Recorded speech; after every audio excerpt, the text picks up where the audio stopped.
In the final years of World War II, strange whispers spread among the soldiers. Rumors of a mysterious invention, a piece of gear that sounded impossible, a pair of gloves that could stop a bullet. To most, it was just another wartime myth.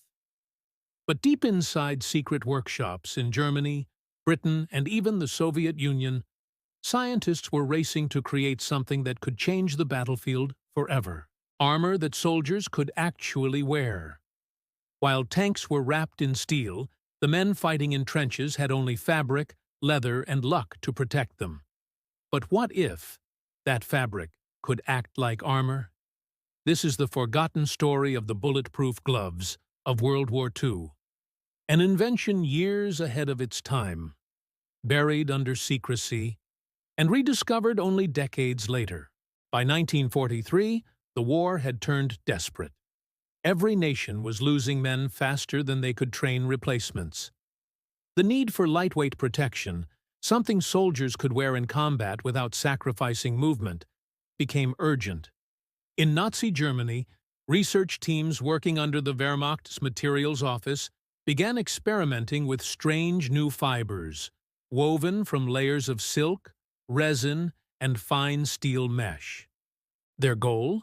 Create gloves that could stop a bayonet stab, a knife slash, or even slow down a bullet. Across the ocean, the British were running similar tests at the Royal Arsenal in Woolwich. They called their prototype Project Silk Steel, a hybrid weave of silk, cellulose, and flexible steel plates stitched inside the palms. The race was on, and nobody outside those labs knew it existed.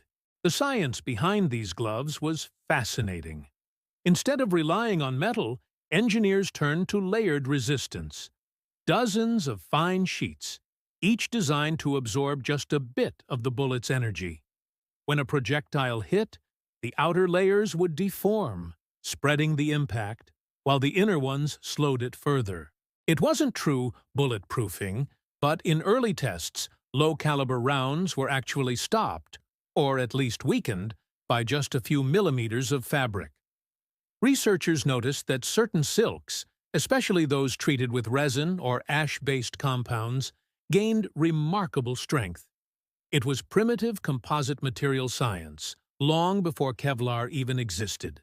And remember, this was the 1940s.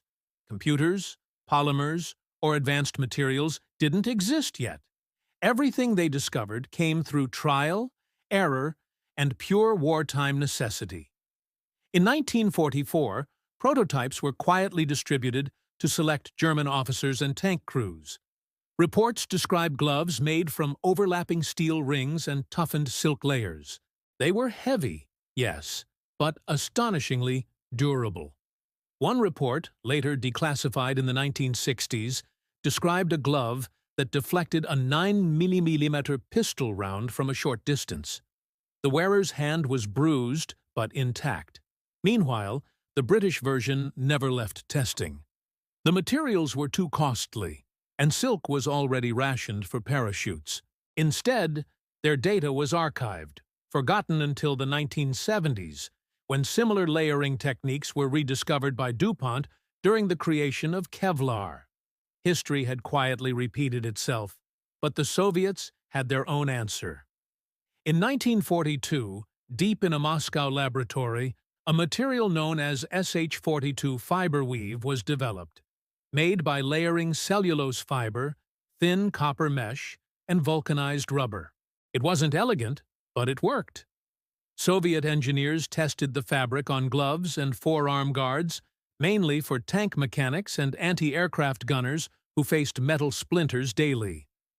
According to military archives, the material could resist small fragments and shrapnel, and even reduce bullet penetration by over 40%. It never reached mass production, but the technology quietly influenced later Soviet armor design, including the layered flak jackets of the 1950s. So if these gloves worked, why don't we see them today? The answer lies in cost, weight, and timing. By the time these prototypes were ready, the war was ending, factories were destroyed, silk was scarce, and the military focus had shifted to nuclear power and jet engines.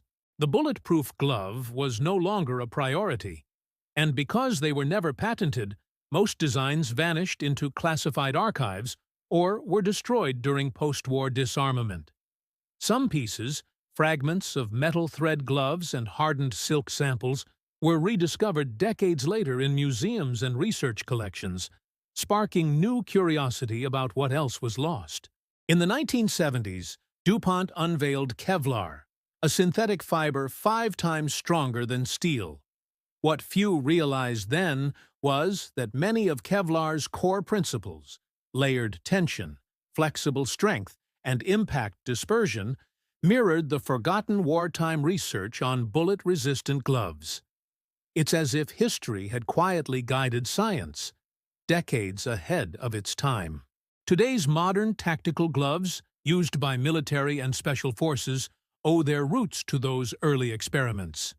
Some even use the same idea: multiple thin, flexible layers designed to slow a bullet or deflect a knife. The dream those wartime scientists had, a wearable shield, finally became reality. When we look back, it's easy to dismiss these experiments as failures, but they weren't. They were proof that even in the darkest times, the human mind searched for ways to protect, not just destroy.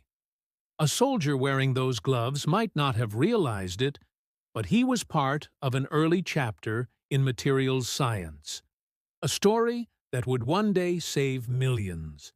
And perhaps, somewhere on a forgotten battlefield, buried under decades of soil, lies one of those prototypes, rusted, torn, but still holding the faint memory of a bullet it once stopped. The story of the bullet-stopping gloves isn't just about war. It's about resilience, innovation, and the human instinct to survive.